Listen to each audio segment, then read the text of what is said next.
أعوذ بالله من الشيطان الرجيم. بسم الله الرحمن الرحيم. إن الحمد لله نستعينه ونستغفره ونؤمن به ونتوكل عليه ونعوذ بالله من شرور أنفسنا ومن سيئات أعمالنا. من يهده الله فلا مضل له ومن يضلله فلا هادي له. أشهد أن لا إله إلا الله وحده لا شريك له وأشهد أن محمدا عبده ورسوله. اللهم صل على سيدنا محمد وعلى آله وصحبه أجمعين وبارك وسلم. أما بعد. بسم الله الرحمن الرحيم. والعصر إن الإنسان لفي خسر إلا الذين آمنوا وعملوا الصالحات وتواصوا بالحق وتواصوا بالصبر. صدق الله العظيم. وقال رسول الله صلى الله عليه وسلم: من سلك طريقا يلتمس به علما سهل الله له به طريقا إلى الجنة، أو كما قال صلى الله عليه وسلم. Alhamdulillah, syukur kita kepada Allah Subhanahu wa taala kerana masih lagi diberi kesempatan untuk kita melaksanakan kewajipan kita salat fardu subuh secara berjemaah. Dan insyaAllah kali ini kita sambung pengajian kita yang berkaitan dengan akidah Ahli Sunnah wal Jamaah, berpandukan kitab Syarah Ummul Barahin karangan Al-Imam Sanusi rahimahullah ta'ala. Dan sebelum kita mulakan, marilah sama-sama kita buka dengan bacaan kita Al-Fatihah. A'udzubillahi minasyaitonir rajim. Bismillahirrahmanirrahim.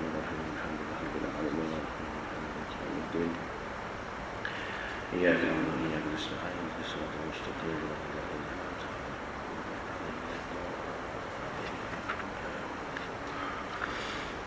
InsyaAllah kita sambung perbahasan kita pada pertemuan yang lepas. Pengarang kitab menjelaskan sedikit mukaddimah mengenai hukum. Hukum ada 3 jenis, iaitu hukum syarak yang mana ditentukan oleh Allah Subhanahu wa ta'ala. Yang kedua, hukum akal, manusia itu sendirilah manusia sendiri. Dan yang ketiga, ini insyaAllah hukum adat. Hukum adat. Wa ammal hukmul adi fahaqiqatuhu isbatul rabti baina amrin wa amrin wujudan aw adaman biwasitati takarruril qirani bainahuma 'ala al-hiss. Sementara hakikat hukum adat adalah menetapkan hubungan antara suatu perkara dengan perkara yang lain dari segi kewujudannya dan ketiadaannya, dengan perantaraan berulang-ulangnya kebersamaan tersebut di antara keduanya secara nyata atau secara yang dicapai oleh panca indera. Jadi satu lagi hukum, itu hukum adat. Kita panggil hukum adat, di sini disebut hukum adi, yaitu kebiasaan, perkara kebiasaan.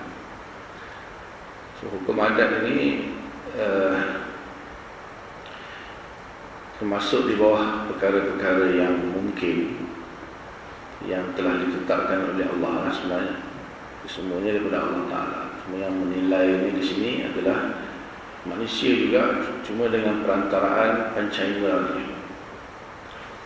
Kalau hukum akal ini semata-mata akal, tak ada tak bergantung kepada panca indera.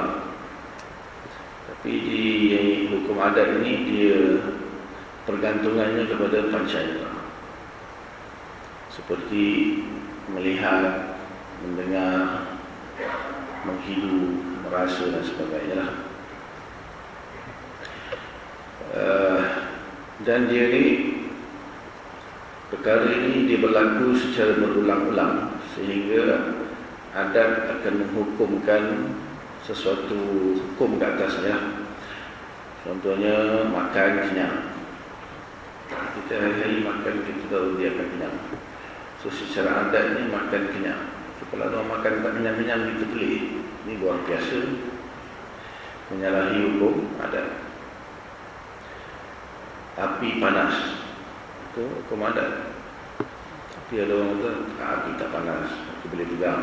Kata ni luar biasanya ni. Jadi perkara-perkara yang menyalahi adat itu dipanggil perkara luar biasa ataupun khawarikul adat. Contoh mukjizat Nabi. Mukjizat Nabi sallallahu alaihi wasallam itu perkara yang menyalahi adat. So kenapa kita perlu tahu? Karena supaya kita dapat membezakan antara perkara tersebut, hukum adat tadi dengan hukum akal dan dengan hukum syarak. Nak belajar buat apa benda ni? Ada kepentingan ni, ada sebab. Contoh apabila para rasul datang untuk membuktikan kebenaran ini, so dia akan tunjukkan perkara yang luar biasa, yang menyalahi hukum adat. Allah lah yang buat, Allah yang akan buat perkara itu di tangan para rasul, yang mana manusia biasa tak boleh buat. Contoh Nabi Musa belah laut, mana ada orang manusia boleh belah laut. Kan? Nabi sallallahu alaihi wasallam belah bulan, mana ada orang manusia biasa boleh belah bulan. Terpancar air daripada batu Nabi Musa, terpancar air daripada jari Nabi Muhammad SAW. Macam-macam ni perkara yang luar biasa, menyalahi hukum adat.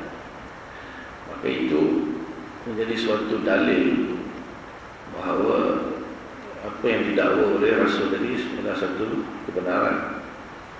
Sebab biasanya manusia kalau dia ingin membuktikan sesuatu, dia cuma minta bukti, dalil. Apa bukti kau ni utusan Allah? Wahai Muhammad, apa bukti? Mungkin kata Allah Ta'ala, Tuhan aku akan belahkan bulan untuk membuktikan kebenaran itu. Di mana boleh belah bulan? Mustahil. Engkau terbelah betul. Percaya tak saya?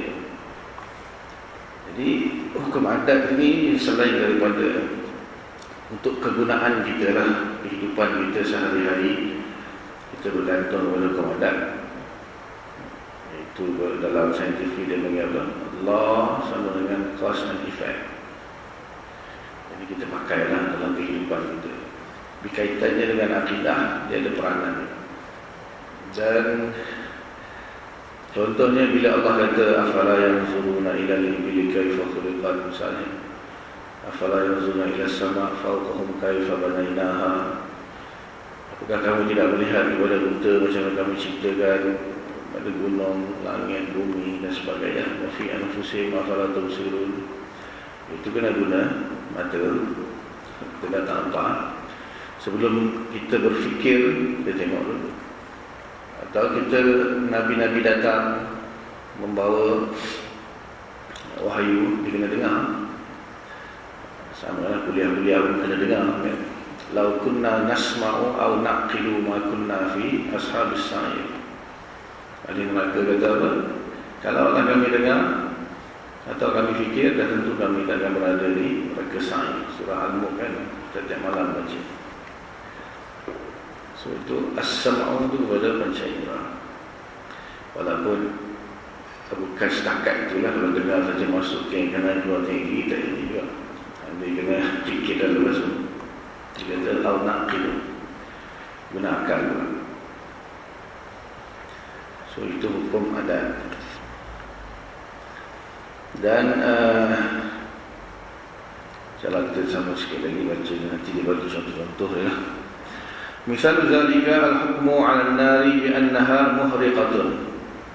Fahadha hukmun 'adiyyun, iz ma'nahu أن الإحراق يقترن بمس النار في كثير من الأجسام لمشاهدة تكرر ذلك على الحس. Misalnya menghukumi bahawa api boleh membakar. Ini adalah hukum adat. Sebab maknanya adalah pembakaran terjadi apabila bersentuhannya api dengan benda yang hendak dibakar. Kerana secara nyata hal itu terbukti terjadi berulang-ulang kali. Kita nak membakar sesuatu, kita kena nak bakar sampah mana kan, kena letaklah sampah bila mati. Api kat sini, sampah hujung sana, sampai kiamat tak terbakar kan. So apa, berulang-ulang kali kita tengok, kalau nak bakar kita kena letaklah benda tu dalam api boleh terbakar. Kalau kita letak jauh, dia tak terbakar. Tapi kalau api itu besar, itu pun ada pembahasan juga lah. Itu apa lain, ini cerita yang biasa-biasa saja, yang ada. Tapi hanya sekadar hukum adat. So bila Nabi Ibrahim dicampakkan ke dalam api, tak terbakar, ini menyalahi hukum adat. Menyalahi hukum adat. Bila menyalahi hukum adat, maka mesti ada sesuatu pada Nabi Ibrahim tersebut. Orang yang melihat sampai Namrud pun, wah hebat juga Tuhan Nabi Ibrahim. So aku nak berperang dengan Tuhan Ibrahim. Nak berperang dengan Tuhan Ibrahim. Dia bawa tentera dia berapa juta, 6 juta atau tak silap dalam riwayat Israelian. Bawa tentera 6 juta pergi ke tepi laut, halakan anak panah ke langit, nak berperang dengan Tuhan Ibrahim. Wah, dahsyat Allah. Betul Allah katakan apa? Malaikat, tentera nyamuk Allah datangkan tentera nyamuk, dia selesai. Dan untuk Namrud Allah bagi nyamuk yang tempang, sayap sebelah besar, panjang sekali. Jadi itu menunjukkan bahawa bukanlah Nabi Ibrahim itu dia mendakwa untuk diri dia, sebab dia pun manusia biasa. Maka yang melakukan perkara tersebut adalah Allah Subhanahu Wa Taala, Tuhan yang didakwa oleh Ibrahim kepada Namrud. Sebab mereka percaya bahawa kalau aku dakwa untuk aku tak boleh buat benda ni. Api membakar. Kalau aku masuk, aku pun terbakar. Jadi Tuhan aku menyelamatkan aku, mengubah hukum adat kepada hukum asal dia, itu kehendak dia, kehendak Allah. Sebab Allah berkehendak terbakar, Allah tak berkehendak buat api jadi taman juga. Itu hukum adat. Tapi jangan cubalah api tak membakar, hukum adat dia letak tangan ke api, jangan. Nanti masuk hospital.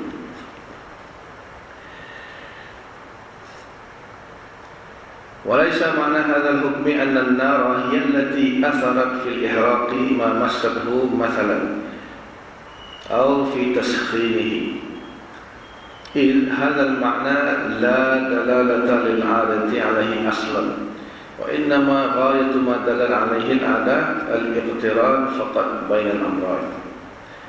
Hukum ini tidak berarti bahawa api yang memberi kesan pada terbakarnya benda yang disentuh oleh api umpamanya, atau memberi kesan untuk memanaskan benda yang disentuh atau didekatkan kepadanya. Sebab makna demikian sama sekali tidak ditunjukkan oleh adat. Maksimum yang ditunjukkan oleh adat hanyalah kebersamaan antara dua perkara itu. Masuk benda api terbakar atau letak benda yang panas. Tapi bukan api yang membakar, bukan api yang memanaskan. Dia hanya akan terjadi bila benda itu bersama. Bila benda itu bersama. Nah, hari-hari kita tengok. Itu kerana di sini ada satu falsafah tabi'i dipanggil. Tabi'iyin, orang yang percaya kepada hukum adat. Orang yang yakin dengan hukum adat, mustahil api tak membakar. Memang apilah yang membakar. Kalau kita umat Islam, api tak membakar. Yang membakar adalah Allah Ta'ala dengan kudrah. Kudrah Allah yang membakar. Itu yang Allah tunjuk Nabi Ibrahim itu sekali dia cukuplah. Kalau Allah Ta'ala tunjukkan berkali-kali, yang maksudnya tak menetapkan perkara itu sebagai hukum adat untuk kita, ada juga lah hari yang kita masak, tak masak-masak makanan. Pasal api hari tak bakar. Susah kita ni. Tukang jual sate mesti ni bankrupt. Ada harinya terbakar, ada harinya terbakar. Kan? Memang akan terbakar. Tapi Allah nak tunjuk satu je. Kisah Nabi Ibrahim adalah kisah lain sahabat Nabi Abu Muslim Al-Khawlani itu sekali. Campak api terbakar. Ada sahabat Nabi. Sekali dua je tu Allah tunjuk sekali-sekali. Tapi kalau secara umumnya memang api terbakar lah. Itu kegunaan itu. Kalau tak susah. Tapi kamu yang mengamuk ni. Kita tutup kenapa api tak membakar ni? Tak ada apa. So, api membakar secara adat memang Allah letakkan. Sekali-sekali Allah nak tunjuk kepada manusia api itu tak membakar. Contoh kita Nabi Ibrahim yang kisah cukuplah. Nak banyak-banyak apa-apa. Kalau kita tak percaya Quran, payah. Quran kita tak percaya, susah.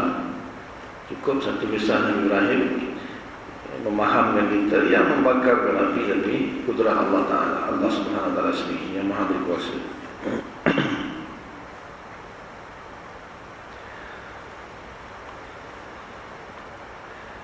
Tapi i'tiqad tu dia kaitan dengan i'tiqad sajalah. Untuk percakapan, perbuatan tak apa.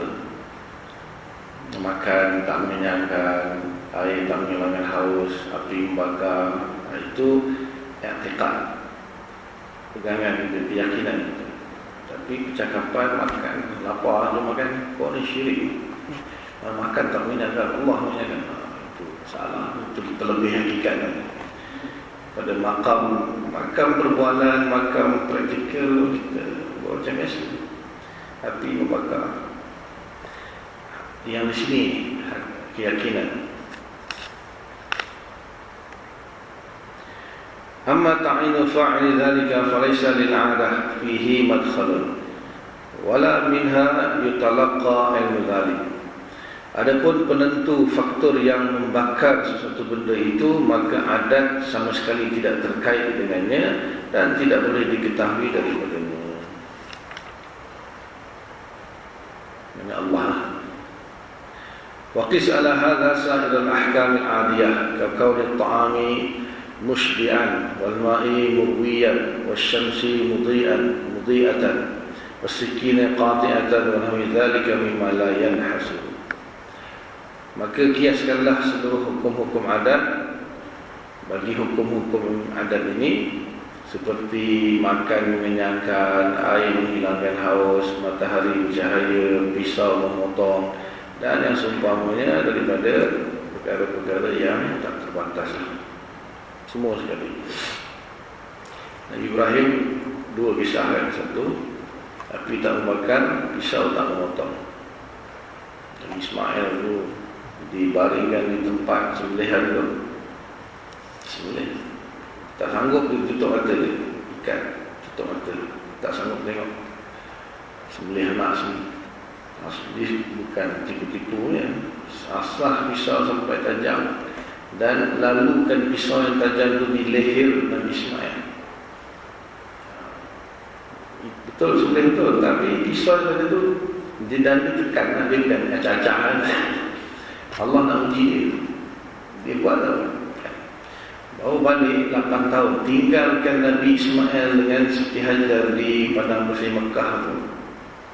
Dalam syarat mengandung, tak ada sumber kehidupan.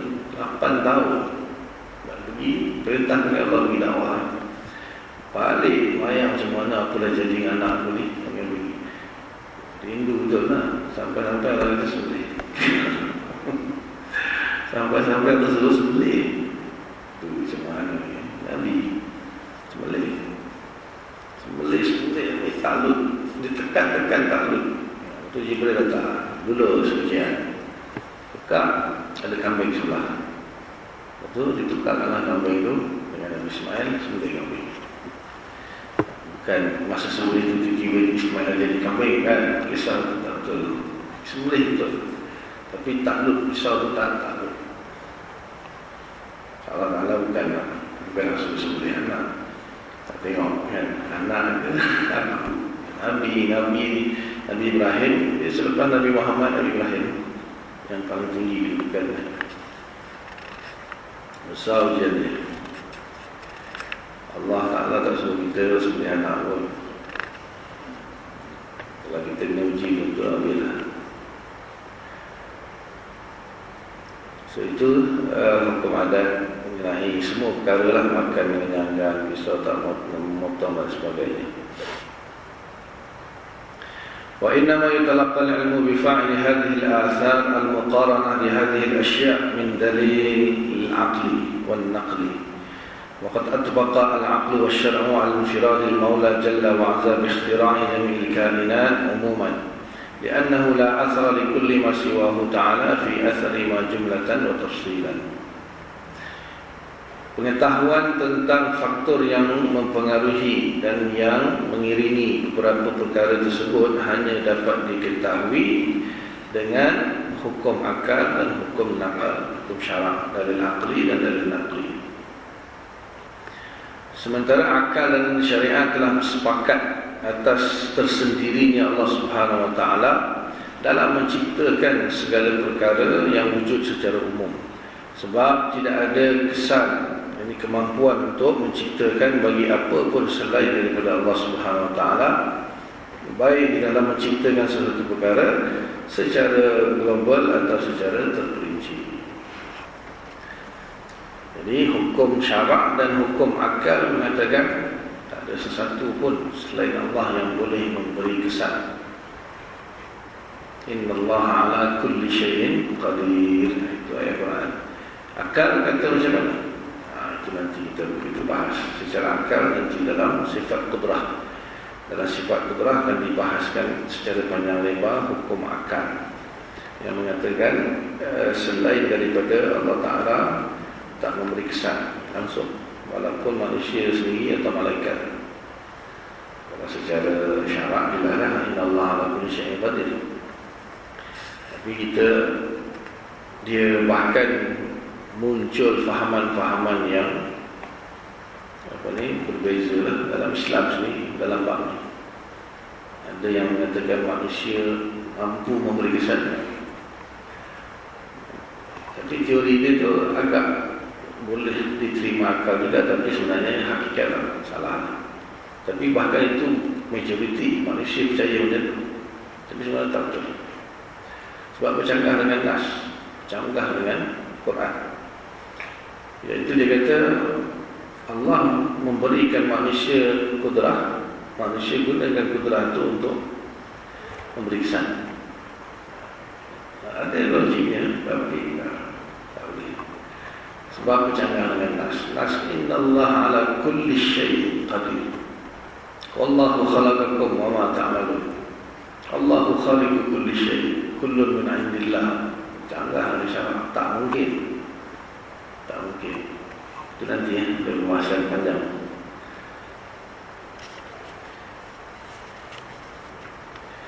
Kita ada tenaga, ada kemampuan, ada kudrah, kita panggil kudrah hadisah, tapi tak memeriksa. Peranan dia lain. Peranan dia bukan mencipta, memberi kesan. Allah saja. Satu je mencipta, tak ada selain Allah mencipta. Apa pun kita buat, Allah yang cipta.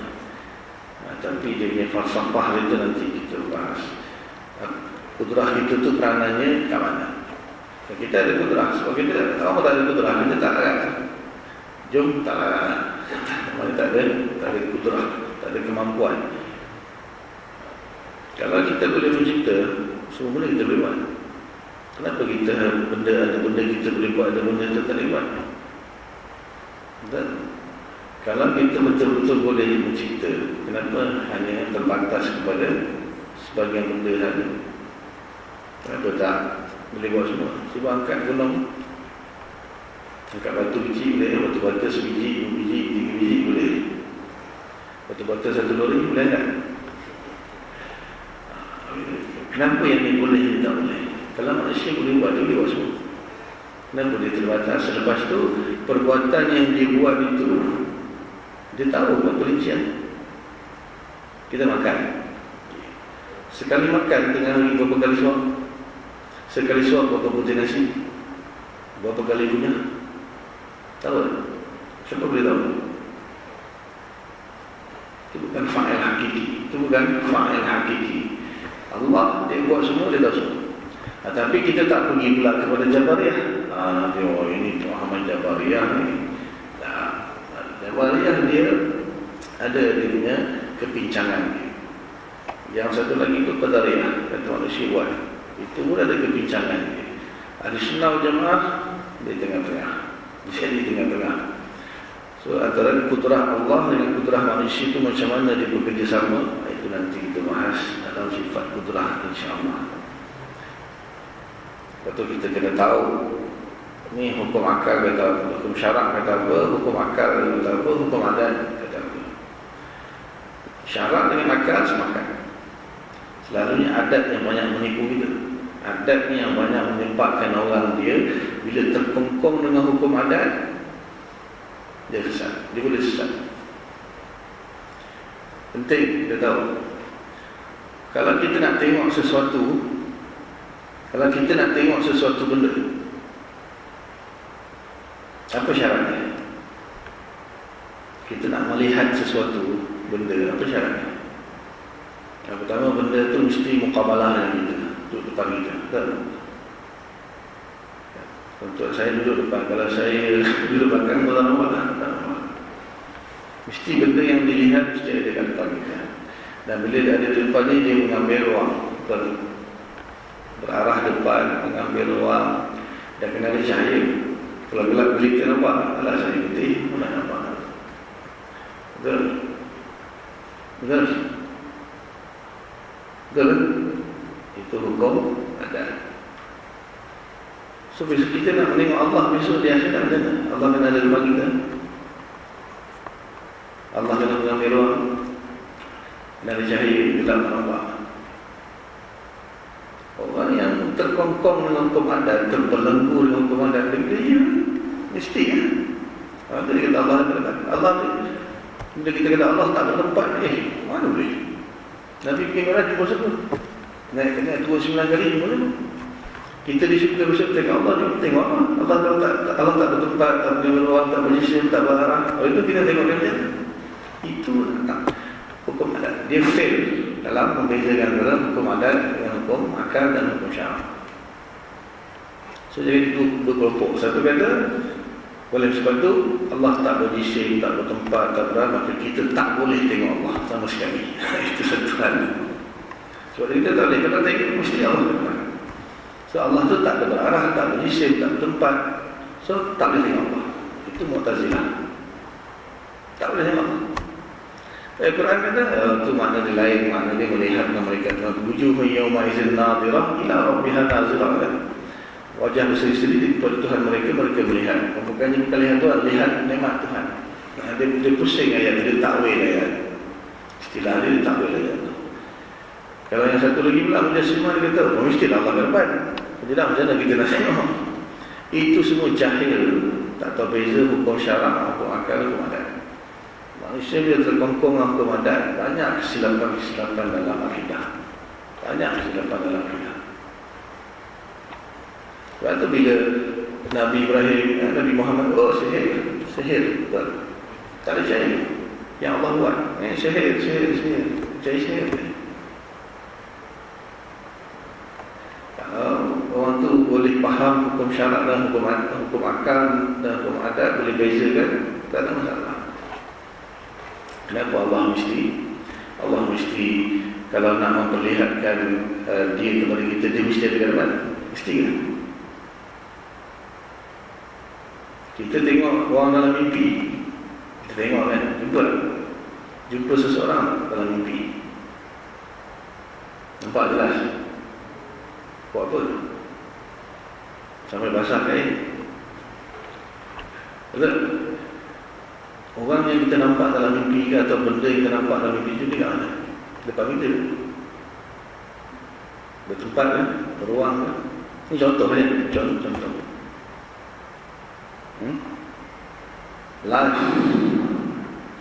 Live World Cup telah buat kat Brazil. Kita dekat Brazil, lawanan tu depan kita kan? Tu tengok tak? Lawanan tu tak ada pun dekat situ, kita pun tak ada pun di stadium tu. Kita boleh tengok tak? Boleh? Tengok dalam skrin. teknologi. Manusia boleh create satu teknologi, satu alat, dia boleh tengok benda yang tak terbanding. Maksudnya benda yang real lah, benda yang real tak ada terbanding. Boleh tengok gambar. Itu satu. Manusia boleh cerita, Allah tak boleh cerita. Allah tak boleh buat yang dia boleh memperlihatkan zat dia kepada kita di syurga tanpa dia berada depan kita, tanpa dia mengambil batalnya. Itu orang jahil dengan hukum syarak, akal dan adat. Tak terbeza. Bagi dia Allah pun kena ikut hukum adat. Itu masalah besar. Bagi dia Allah pun kena ikut hukum adat. Itu masalah besar dalam akidah. Kebanyakan yang terpesong tu dia tak tahu nak beza antara hukum adat dengan hukum syarak dan hukum akal. Laisa kamitslihi syai'. Jelas, laisa kamitslihi syai'. Tak sama dalam segala sesuatu. Segala sesuatu kalau kita nak tengok mesti ada depan kita, mesti berarah, mesti bersyahid. Allah laisa kamitslihi syai'. Kalau dia pun kena macam tu, dia berbeza dia dengan syai'. Boleh itu kepentingan lah. Kepentingan kenapa perlu tahu hukum adat, hukum akal, hukum syarak. Itu kepentingan dia. Itu dibahas di awal-awal lagi. Di mukadimah ni dibahas lagi. Akidah kita syarak dengan akal. Adat tak boleh. Allah tak diikuti oleh hukum adat. Allah bukan makhluk. Allah khalik. Dia yang menciptakan hukum adat itu untuk manusia. Tiba-tiba dia pun kena ikut hukum adat dia. Syurga tu cepatlah syurga. Syurga ikut hukum adat kan. Mi'raj ikut hukum adat kan. Nabi pergi ke langit mustawa sana, Sidratul langit ketujuh, Sidratul Muntaha mustawa. Kali. Secara adat boleh ke? Secara adat tak boleh. Percaya tak? Percaya. Tu boleh percaya tak? Nabi pergi Mi'raj pergi balik satu malam. Perjalanan berapa ribu tahun tu kalau ikutkan hadis tak 8,000 tahun lebih. Langit pertama sampai bumi langit pertama 500 tahun. Langit pertama langit kedua 500 tahun. 7 langit 3,000 setengah. Pergi balik 7,000. Daripada langit itu sampai ke aras ada lautan yang 500 tahun dalam dia. Perjalanan dia nak pergi 8,000 lebih. Semalam ikut hukum adat boleh. Ikut hukum adat kan? Boleh cari benda itu berlaku. Berapa ramai yang murtad masa Nabi balik Mi'raj? Separuh murtad. Yang dah Islam murtad tak percaya. Pergi Baitul Maqdis, pergi langsung satu malam. Bohong. Separuh murtad masa tu. Itu percaya sekarang kita kan? Menyalahi hukum adat kan? Kalau itu kita boleh percaya. Kalau kita kata Allah Ta'ala tak bertempat, oh dia tak percaya, dia tak percaya. Tak percaya pula macam mana. Allah lebih pada itu langsung tak terkait dengan hukum adat. Allah dia nak sama juga Allah kan. Hukum adat dengan makhluk. Itu masalah. Dalam akidah bila orang dia tak terbeza antara hukum adat, akal dan syarak.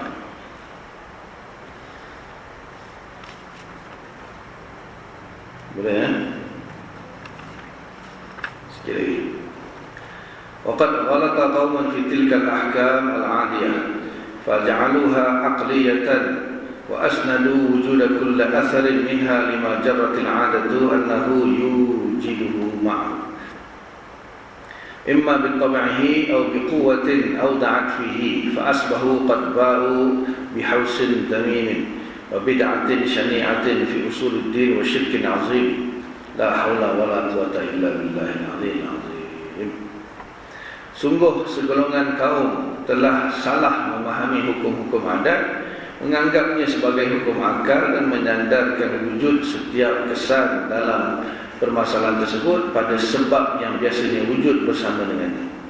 Ada kalanya menyandarkan pada tabiatnya atau kekuatan yang diletakkan padanya. Sehingga mereka dalam keterbalikannya, yakni meyakini akidah yang rosak dan tercela, bid'ah yang keji dalam usuluddin dan syirik yang besar. La haula wala quwata illa billahil aliyyil azim. Tidak ada daya dan tidak ada kekuatan melainkan Allah. Banyak Qadariyah, Jabariyah, Mu'tazilah, Mujassimah, Musyabbihah, ini semua Islam Islam, tapi terpesong dalam memahami hakikat sebenar, terutamanya dalam bab ketuhanan. Tak boleh ada selain Allah yang memberi kesan. Allah sahaja yang memberi kesan.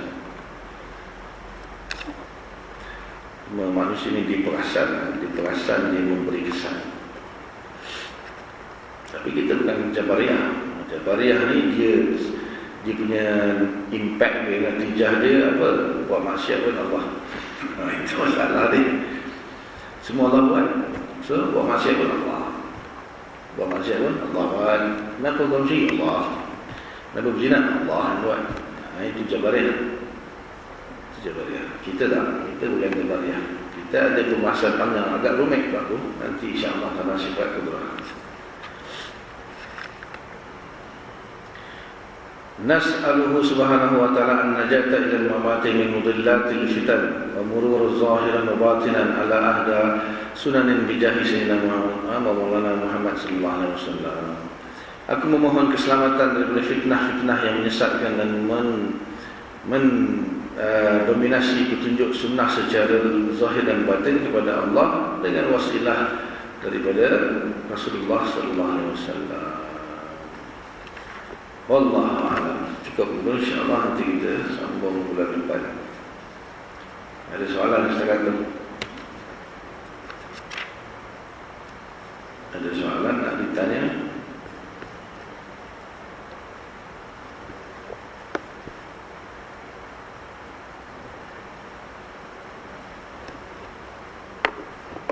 Ada ke?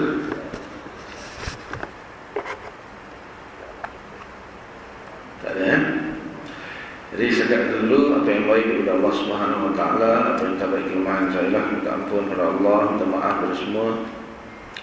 Mudah-mudahan Allah Taala bagi kita taufik untuk kita faham, amalkan dan sampaikan, dan kita tanggung dulu dengan kafarah majlis. Subhanallah bihamdika, nasyhadu an la ilaha illa anta, nastaghfiruka wa natubu ilaik. Subhana rabbika rabbil izzati amma yasifun, wassalamun alal mursalin, walhamdulillahi rabbil alamin. Assalamualaikum warahmatullahi wabarakatuh.